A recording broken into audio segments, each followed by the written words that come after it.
Twin tower गिराए जाने के दिन इन सड़कों का करना होगा इस्तेमाल। एक्सप्रेसवे के रास्ते में आया 1.5 करोड़ में बना 2 मंजिला मकान।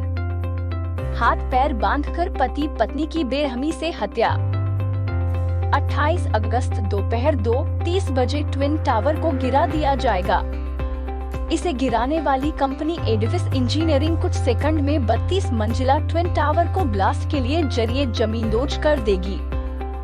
ध्वस्तीकरण के मद्देनजर वहां आसपास की सोसाइटी और टावर में रह रहे लोगों के लिए दिशा निर्देश जारी किए गए हैं। 28 अगस्त को सुबह 7 बजे से जब तक ध्वस्तीकरण खत्म नहीं होता और एडिफिस इंजीनियरिंग की ओर से नोएडा ट्रैफिक और पुलिस विभाग को हरी झंडी नहीं मिलती, मार्ग पूरी तरह बंद रहेगा।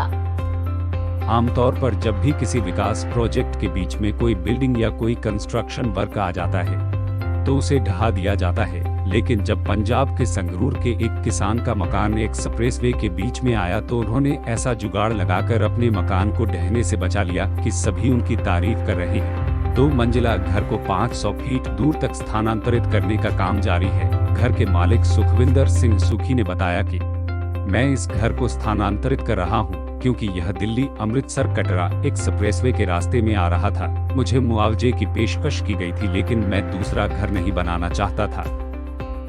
भोजपुर में एकवारी गांव में गुरुवार की रात एक बुजुर्ग दंपति की हत्या कर दी गई। शुक्रवार की सुबह शव बरामद किया गया। मृतकों में विश्वनाथ सिंह 85 वर्ष और ललिता देवी 80 वर्ष शामिल हैं। दोनों के हाथ पैर बंधे थे, मुंह को भी बांधा गया था। गला दबाकर हत्या की गई है। दोनों की कोई संतान नहीं थी। आशंका जताई जा रही है कि प्रॉपर्टी के चलते उनकी हत्या की गई है। रोज की तरह गुरुवार की रात भी खाना खाने के बाद विश्वनाथ सिंह और उनकी पत्नी ललिता देवी अलग अलग सोए थे। इस दौरान देर रात में सोते समय दोनों की हत्या कर दी गई। शुक्रवार सुबह भतीजा समेत अन्य लोगों ने बुजुर्ग दंपति को कमरे में मृत पड़ा देखा। इसके बाद सहार थाना और वरीय पदाधिकारियों को इसकी सूचना दी गई। ऐसे ही न्यूज के लिए हमारे चैनल को लाइक करें और सब्सक्राइब करें। धन्यवाद।